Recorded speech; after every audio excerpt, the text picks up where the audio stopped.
మీరిప్పటివరకు current బిల్లులు ఎలా కడుతున్నారు?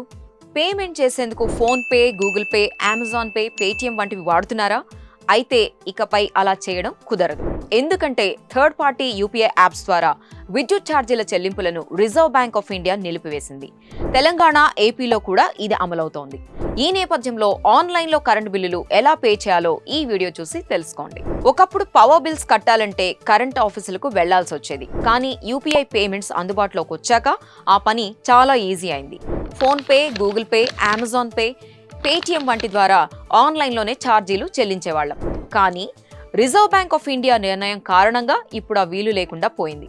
క్రెడిట్ కార్డ్ బిల్ పేమెంట్స్ తరహాలోనే ఆయా యాప్స్ ద్వారా విద్యుత్ బిల్లుల చెల్లింపు సేవలకు బ్రేక్ వేస్తున్నట్లు ఆర్బీఐ చెప్పడంతో వినియోగదారుల్లో గందరగోళం మొదలైంది. అయితే ఆన్లైన్లోనే ఆ బిల్లులు పే చేసేందుకు ఇంకో అవకాశం ఉంది. అదేంటంటే విద్యుత్ డిస్కంల వెబ్సైట్లు లేదా యాప్స్ ద్వారా ఈ సదుపాయాన్ని వినియోగించుకోవచ్చు.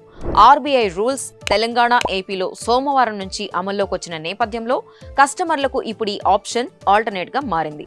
దీనికి సంబంధించి తెలంగాణలోని విద్యుత్ డిస్కంలు టీజీఎస్ పీడీసీఎల్, టీజీఎన్ పీడీసీఎల్ తమ వినియోగదారులకు పలు సూచనలిచ్చాయి. వారంతా తమ సంస్థలకు చెందిన వెబ్సైట్ లేదా మొబైల్ యాప్స్ ద్వారా మంత్లీ కరెంట్ బిల్స్ చెల్లించాలని కోరుతూ ట్వీట్ చేశాయి. అటు ఆంధ్రప్రదేశ్లోనూ ఇదే పరిస్థితి నెలకొంది. ఏపీ సిపిడిసిఎల్ కూడా ఇలాంటి సమాచారమే వినియోగదారులకు తెలియజేసింది. బిల్లుల చెల్లింపులో భద్రతకు పెద్దపీట వేస్తూ రిజర్వ్ బ్యాంక్ ఆఫ్ ఇండియా ఈ నిర్ణయం తీసుకుంది. దీనిపై వినియోగదారుల నుంచి మిశ్రమ స్పందన కనిపిస్తోంది.